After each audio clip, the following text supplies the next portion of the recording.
네, 안녕하세요. 랑랑부동산 재테크입니다. 자, 오늘은 어떤 거를 한번 이야기해 볼까 하냐면 구체적인 방법이 아닌 이러한 분들에게도 조금 도움이 될 만한 투자 방법을 한번 말씀을 드려볼까 합니다. 자, 어떤 분들에게 도움이 될 거냐면 이런 경우가 있을 거예요. 흔히 부동산 투자라고 하는 것은 막대한 시간이 들어가는 과정일 겁니다.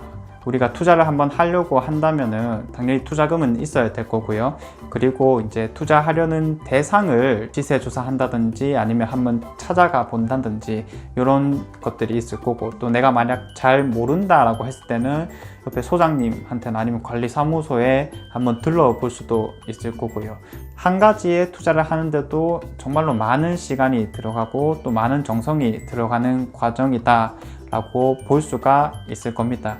자, 그런데 누가 제일 못하냐면 직장인들이 제일 못하게 돼요. 흔히 말해서 이제 생업을 하시고 계신 분들이라면 일하는 시간도 바쁜데 잠깐 뭐 짬을 낸다든지 이런 게 전혀 불가능한 부분이잖아요. 내가 살 집을 찾는다라고 하면 그래도 주말을 활용해 가지고 이제 왔다 갔다 하고 또 상의한 다음에 다음 주말에 또 결정 내리고 이런 식으로 그나마 가능할 테지만, 예를 들어서 저번 시간에 제가 말씀드렸던 경매를 한다라고 치면 내가 어찌저찌 경매 물건 나온 거 확인하고 시세 조사해서 임장 활동까지 주말을 활용해서 다 갔다 왔는데 막상 입찰을 못 하는 거예요. 입찰을 하려면 평일 오전 중에 찾아가야 되는데 그렇다고 내가 매번 휴가를 낼 수가 없는 거니까 그냥 포기하자 이런 식으로 흘러가는 것 같아요. 자, 그래서 뭐 보통 직장인 분들이라고 하면은 가만히 사무실에서 할 수 있는 주식을 많이 한다고들 하죠. 그런 의미에서는 이제 주부분들이 부동산에 있어서 돈을 가장 많이 벌었다라고 하는 이유도 상대적으로 이제 이 부동산에 집중할 수 있는 시간이 많다 보니까 정보를 취득하는 양이라든지 아니면 임장을 여러 곳 다녀온다든지 아니면 관련된 많은 사람들과 또 다양한 얘기를 나눈다든지 이런 것들이 가능했을 겁니다. 즉 부동산도 정보가 가진 힘이 엄청나다라고 볼 수가 있는데 이러한 정보를 취득할 수 있는 절대적인 시간이 많이 부족하다라는 거죠. 그러면 일을 하고 있는 직장인이라거나 아니면 생업을 하시고 계시는 자영업 이런 분들은 할 수 있는 투자가 없을까? 그렇지는 않거든요.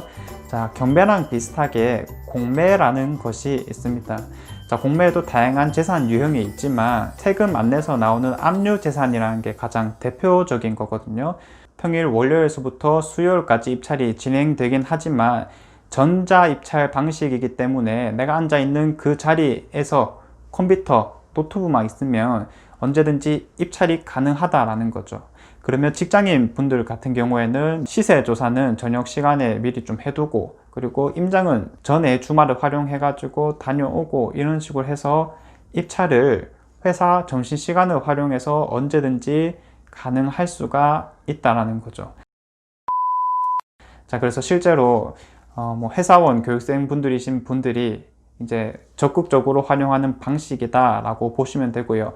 그래도 아직까지는 경매에 비해서 경쟁자가 그렇게 많지는 않다 보니까 그래도 조금은 좀 수월하게 낙찰받을 수 있지 아니한가 이렇게 이제 생각이 드는 부분이긴 한데, 요 몇 년간 추세를 한번 지켜보니까 사람들이 점점 많이 생기는 것 같긴 해요.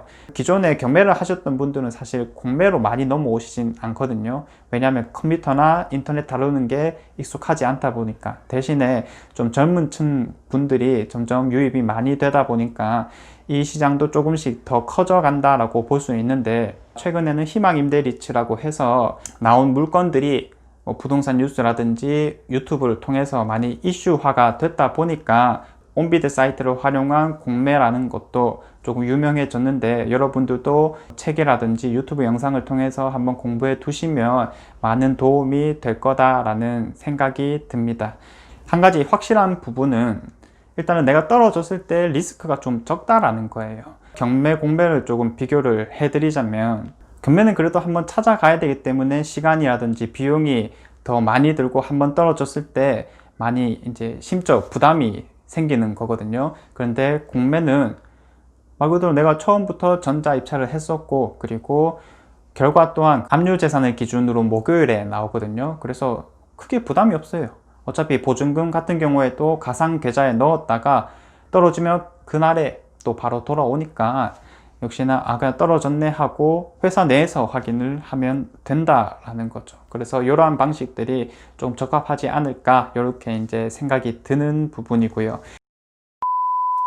대신에 만약에 낙찰됐다라고 하면은 그 뒷과정은 오히려 경매보다 어려울 수는 있습니다. 자, 어떤 부분이 어렵냐면 경매 같은 경우에는 인도명령 제도라는 게 있기 때문에 기존에 살고 있는 점유자와 조금 협상이 잘 안 된다라고 하면은 강제 집행까지 빠르게 나아갈 수가 있어요. 그런데 공매 같은 경우에는 이러한 인도명령 제도가 없다 보니까 명도소송을 통해서 우리가 강제 집행에 나아가야 되는데 이 소송 과정이 인도명령보다는 조금 더 오래 걸리기 때문에 좀 심적 부담이 더 클 수는 있다. 자, 이렇게 보여지는 측면입니다. 자, 그렇다고 하지만은 또 명도소송도 여러 차례 진행해 본 경험으로서 그렇게까지 또 어려운 건 아니고 긴 시간이 걸리는 건 아니거든요. 그래서 너무 겁먹을 필요는 없고 무엇보다도 우리가 시간이 없다라는 이유로 가만히 앉아 있을 수는 없잖아요. 왜냐하면은 다른 사람들은 돈을 잘 벌고 있기 때문에. 자, 그래서 내가 만약에 난 시간이 없어서 안 돼라고 하셨던 분들은 적극적으로 좀 추천드리는 방식인 거고요. 방금은 제가 세금을 안 내서 나오는 압류재산을 기준으로 말씀을 드렸지만 실질적으로 뭐 국유재산, 공유재산, 기타재산, 신탁재산 이런 것들이 더 추가적으로 있으니 앞선 뭐 압류재산을 좀 공부하셨다라고 하면 어느 정도 익숙해졌다라고 하면은 그 다른 재산들도 조금씩은 노려볼 수가 있을 것이다. 자, 이렇게 말씀을 드릴게요. 그리고 이제 어떤 투자든 그것을 행하는 데 있어서 마음가짐이 가장 중요하거든요. 처음에야 많이 긴장되고 불안하고 그렇겠지만 뭐 한 번만 또 해보시면 마음가짐이 아예 달라지실 건데 우리가 또 공매를 하는 와중에 가장 가지고 있어야 될 기초적인 마음가짐은 어떤 것이냐, 사실 뭐 경매랑 비슷하다라고 보시면 돼요. 기본적으로 경매든 공매든 언제 어떤 사람이 어떤 생각을 가지고 입찰하는지 모르기 때문에 우리가 남은 전혀 알 수가 없는 거잖아요. 근데 그런 남들이 이제 무수하게 입찰을 해서 우리와 경쟁을 하게 될 거예요. 나 또한 그들에게는 마찬가지일 거고요. 그렇기 때문에 항상 낙찰된다라는 마음가짐 좀 버리시고 가벼운 마음으로 한번 던져보자 라는 생각으로 입찰을 진행하시면 돼요.